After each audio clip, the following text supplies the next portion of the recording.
नमस्कार दोस्तों। और स्टडी विद ज्ञान प्रकाश में आपका बहुत बहुत स्वागत है। देखिए फ्रेंड्स, यूपीटीटी की परीक्षा जब से निरस्त हुई है उसके बाद से ये खबर लगातार सुर्खियों में बनी हुई है। लगातार गिरफ्तारियां हो रही हैं और अब कुछ लेटेस्ट अपडेट निकल कर आई है। पीएनबी के सचिव जो पहले सस्पेंड हुए थे उनको देर रात गिरफ्तार कर लिया गया है और एक नया सचिव भी बना दिया गया है और उनके पास एक बड़ी जिम्मेदारी होगी कि अगले 27 दिन के अंदर, क्योंकि यूपीटीटी का पेपर 28 तारीख को था, तो सरकार ने ये कहा था कि 28 पेपर जो 28 को पेपर निरस्त हुआ है उसकी परीक्षा एक महीने के अंदर करवाई जाएगी। तो यहाँ पर फ्रेंड्स, एक महीने के अंदर परीक्षा करवाने के लिए अब मात्र 27 दिन शेष बचे हुए हैं।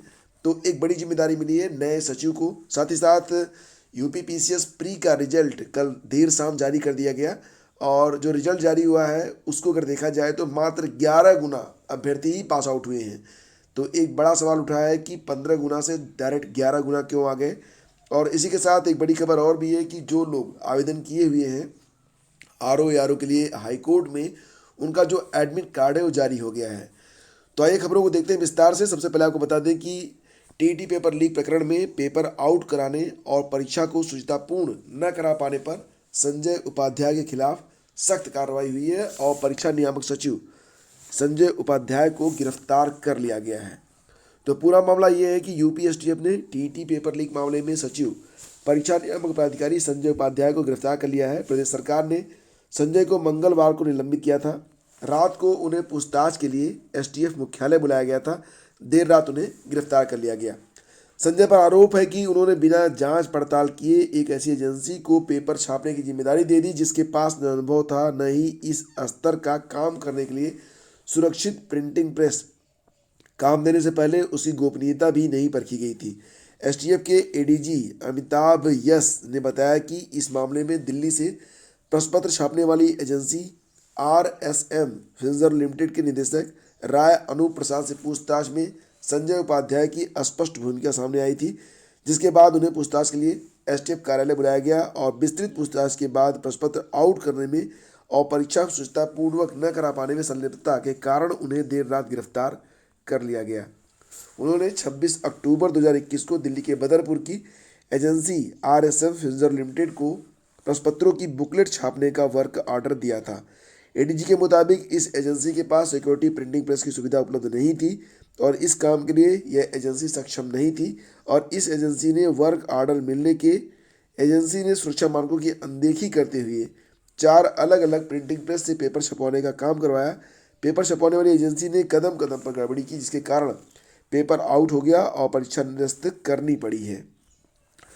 और देखिए फ्रेंड्स, एक बड़ी खबर ये निकल के आ रही है कि अनिल भूषण चतुर्वेदी को पीएनबी का नया सचिव बनाया गया है, उनको कार्यभार सौंप दिया गया है।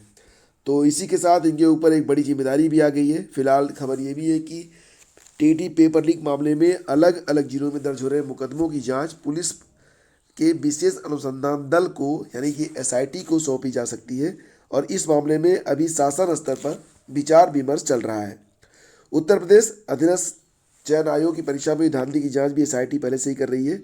इसके अलावा यह सपा शासनकाल में जल निगम और सहकारिता विभाग की भर्तियों में हुई धांधली की जांच भी कर रही है। तो टीटी पेपर लीक मामले में एसटीएफ की इकाइयों ने अलग अलग जिलों में अब तक कुल 10 मुकदमे दर्ज किए हैं। इसमें गौतम बुद्ध नगर, लखनऊ, प्रयागराज, वाराणसी में दर्ज कराए गए मुकदमे शामिल हैं। बस्ती और अम्बेडकर नगर में भी पुलिस ने केस दर्ज किए हैं। और टीटी पेपर लीक मामले की जांच में एसटीएफ की सभी इकाइयां जुटी हुई हैं। पेपर लीक से जुड़े 2 प्रमुख अभियुक्तों से संबंधित मुकदमा गौतम बुद्ध नगर के सूरजपुर थाने में दर्ज किया गया है। तो अब इसकी जो जांच है वो एसआईटी को देने की बात कही जा रही है और साथ ही साथ मौजूदा सरकार ने भर्ती परीक्षाओं में हुई गड़बड़ियों की जांच पूर्व में एसआईटी को सौंपी थी। वर्ष 2018 में हुई उत्तर प्रदेश अधीनस्थ सेवा चयन आयोग की गड़बड़ी में जो परीक्षा हुई थी उसकी गड़बड़ी में जांच एसआईटी को ही सौंपी गई थी। मूल मुकदमा चयन सेवा आयोग के अवर सचिव राम नरेश प्रजापति की तहरीर पर अगस्त 2019 में लखनऊ के विभूति खंड थाने में दर्ज कराया गया था। ग्राम पंचायत अधिकारी, ग्राम विकास अधिकारी और पर्यवेक्षक समाज कल्याण के पदों पर भर्ती के लिए परीक्षा प्रदेश के 16 जिलों में 572 परीक्षा केंद्रों पर 22 और 23 दिसंबर 2018 को कराई गई थी। इसकी पुनः परीक्षा शायद फरवरी में हो सकती है और महज 27 दिनों में दोबारा टीटी कराने को इंतजाम करने होंगे नए सचिव को। आज अपना पदभार नए सचिव संभाल लेंगे। तो टीटी पेपर लीक मामले में परीक्षा नियामक प्राधिकारी के सचिव संजय उपाध्याय के निलंबन और गिरफ्तारी के 48 घंटे के अंदर अनिल भूषण चतुर्वेदी को सचिव की कमान सौंप दी गई है। 28 नवंबर को पेपर लीक के कारण परीक्षा निरस्त करनी पड़ी थी। उसी दिन मुख्यमंत्री ने 1 महीने में दोबारा परीक्षा कराने के आदेश दिए थे। इतने कम समय में पारदर्शी और शुचितापूर्ण तरीके से परीक्षा कराने के लिए अनुभवी अधिकारी अनिल भूषण चतुर्वेदी को फिर सचिव बनाया गया है। इससे पहले सितंबर 2018 से 17 जून 2021 तक अनिल भूषण चतुर्वेदी सचिव पद पर रह चुके हैं। उन्होंने 2018-2019 की टीटी कराने के साथ ही 19,000 सहायक अध्यापक भर्ती की परीक्षा भी सकुशल कराई थी। 69,000 और निरस्त हुई टीटी 1 महीने के अंदर नए सिरे से और फुल प्रूफ कराना बड़ी चुनौती है। 27 दिन शेष बचे हुए हैं। अब फिर से नई चाक चौबंद तैयारी करनी होगी और यह एक बहुत ही महत्वपूर्ण काम सौंपा गया है नए पीएनपी सचिव को। और यहाँ पर अगर आप देखेंगे तो 10 साल में दूसरे अफसर की गिरफ्तारी हुई है। सचिव परीक्षा नियामक प्राधिकारी संजय उपाध्याय की बुधवार को गिरफ्तारी से शिक्षा विभाग के अफसर सकते में है। टीटी के आयोजन में अनियमितता के आरोपों में 10 साल में दूसरी बड़ी गिरफ्तारी हुई है। संजय उपाध्याय पर बिना जांच परीक्षा के लिए निर्धारित मानकों को पूरा न करने वाली एक ऐसी एजेंसी को प्रश्नपत्र छपाई का काम देने का आरोप है जो अति गोपनीय काम के लिए सक्षम नहीं थी। और इससे पहले 8 फरवरी 2012 को तत्कालीन माध्यमिक शिक्षा निदेशक यूपी बोर्ड के सभापति संजय मोहन की गिरफ्तारी हुई थी। और परीक्षा नियामक के लिए संकट मोचन बने अनिल और साथ ही साथ खबरें हैं कि यूपीपीएससी परीक्षा नियंत्रक की भी हो चुकी गिरफ्तारी। तो ये तमाम ऐसी खबरें हैं जो कि आप यहाँ पर देख रहे हैं। और इसी के साथ खबर ये भी है कि सख्त कार्रवाई न होने से नकल माफियाओं का जो मनोबल है बढ़ रहा है। और अगर देखा जाए तो पिछली बार जो हुआ था आपको पता ही होगा कि केएल पटेल वाला जो मैटर था 69,000 शिक्षक भर्ती में, तो 12 आरोपियों के खिलाफ सोराव पुलिस ने गैंगस्टर एक्ट में एफआईआर दर्ज की थी। पुलिस ने उस वक्त खुलासा किया था कि डॉक्टर केएल पटेल के कई स्कूलों और शिक्षण संस्थान अवैध तरीके से धन अर्जित करके चल रहे हैं, लेकिन पुलिस ने गैंगस्टर एक्ट में उसकी अवैध संपत्तियां कुर्क नहीं की है। और इसी भर्ती में स्कूल प्रबंधक चंद्रमा यादव को भी आरोपी बनाया गया। आरोप था कि चंद्रमा यादव अपने स्कूल से ही पेपर आउट कराकर साल भर तक पहुंचाता था, लेकिन चंद्रमा यादव और साथियों पर भी गैंगस्टर एक्ट में कार्रवाई अभी तक नहीं हुई। तो ये चीज़ें भी यहाँ पर मतलब ये लगता है लोगों का हौसला बढ़ाती हैं कि अपराध करो तो बचा जा सकता है। और यही वजह होती है कि बहुत सारे मेधावी छात्र अपनी ज़िंदगी को दांव पर लगा देते हैं, बर्बाद हो जाते हैं। फिर फ्रेंड्स, पारदर्शी व्यवस्था के पैरोकार रहे हैं अनिल भूषण। तो उत्तर प्रदेश परीक्षा नियामक प्राधिकारी पीएनपी सचिव बनाए गए हैं अनिल भूषण चतुर्वेदी, और इस पद पर अपने पहले कार्यकाल में कई बदलाव किए जाने जाते हैं। डीएलएड की परीक्षा और मूल्यांकन के तौर तरीकों को उन्होंने बदला था। इसके अलावा यूपीटीटी के प्रश्न पत्र में प्रश्नों और उत्तरों के क्रम को भी बदलकर नकल की गुंजाइश को खत्म किया था। अनिल भूषण अपने पहले कार्यकाल में सितंबर 2018 से जून 2021 तक पीएनपी के सचिव रह चुके हैं। इसके बारे में मैं आपको पहले ही बता चुका हूँ। इनकी जो कार्यशैली थी वो काफ़ी ठीक ठाक थी। और अब देखना ये है कि 27 दिनों में यूपीटीटी के लिए जो नया आयोजन किया जाना है वो किस प्रकार से होता है।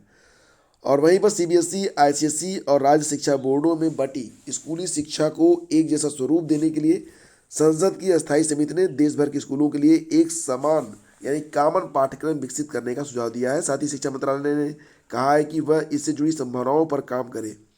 स्कूलों में पढ़ाए जाने वाले सभी विषयों को इसमें शामिल किया जाना चाहिए। समिति का कहना है कि इससे स्कूली शिक्षा में एकरूपता आएगी और देश भर के सभी स्कूली छात्रों को एक ही शैक्षणिक स्टैंडर्ड होगा।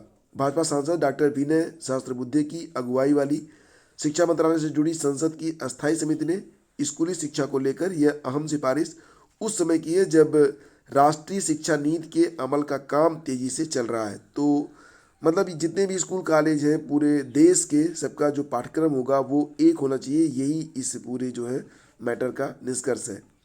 और देखिए, प्राथमिक स्कूलों में पढ़ने वाले करीब 60 लाख बच्चों के अभिभावकों के खाते में 1100 रुपये नहीं पहुंचे हैं। सत्यापन पूरा न होने के कारण दूसरे चरण में करीब 60 लाख अभिभावकों को धनराशि नहीं भेजी जा चुकी है। बेसिक शिक्षा परिषद के शिक्षक व अधिकारी इस मतदाता सूची पुनरीक्षण अभियान में लगे हैं, इसलिए सत्यापन में विलंब हो रहा है। बच्चों के स्वेटर और यूनिफॉर्म के लिए धनराशि न मिलने से ठंड में बच्चों को परेशानी हो रही है।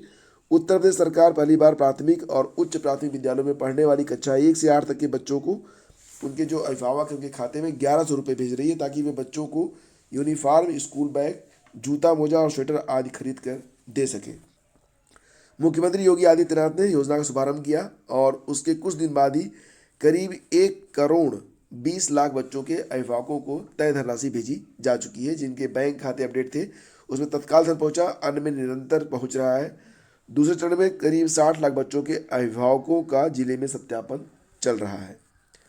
और पदों के मुकाबले सिर्फ 11 गुना अभ्यर्थी पास आउट हुए हैं, तो एक बड़ा सवाल उठा है। यूपीपीएससी ने 15 गुना अभ्यर्थियों को क्वालिफाई कराने का निर्णय लिया था। फिलहाल टीसीएस 2021 का परिणाम 2 मायनों में अप्रत्याशित रहा है। उत्तर प्रदेश लोक सेवा आयोग ने पहली बार इतने कम समय में परिणाम जारी किया। वहीं बड़ी संख्या में अभ्यर्थी सामान्य अध्ययन का सीसेट क्वालिफाई नहीं कर पाए। नतीजा की पदों की संख्या के मुकाबले महज 11 गुना अभ्यर्थी मुख्य परीक्षा के लिए सफल घोषित हुए, जबकि मानक 15 गुना का था। विशेषज्ञों ने पहले ही आशंका जताई थी कि इस बार सीसेट का पेपर उलझाऊ था और ऐसे में अभ्यर्थियों के लिए क्वालिफाई करना चुनौतीपूर्ण हो सकता है। अमर उजाला के 25 अक्टूबर के अंक में इस बारे में खबर प्रकाशित की गई थी। वहीं यूपीपीएससी ने हाल ही में निर्णय लिया था कि प्रारंभिक परीक्षा में पदों की संख्या के मुकाबले अब 15 गुना अभ्यर्थियों को मुख्य परीक्षा के लिए और मुख्य परीक्षा में 3 गुना अभ्यर्थियों को इंटरव्यू के लिए क्वालिफाई कराया जाएगा। इससे पूर्व क्रमशः 13 गुना और 2 गुना अभ्यर्थियों को क्वालिफाई कराया जा रहा था।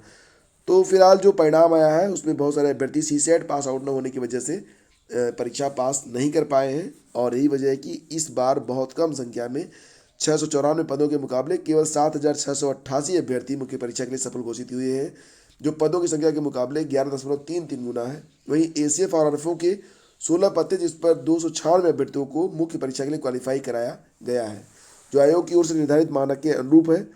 और अंतिम परिणाम के बाद इसके कट ऑफ जारी होंगे। तो कट ऑफ क्योंकि अब बहुत बाद में जारी होता है, पहले ये जब परिणाम जारी होता था तो रिजल्ट के साथ ही कट ऑफ भी जारी होती थी, लेकिन अब यूपीपीएससी ऐसा नहीं करता है।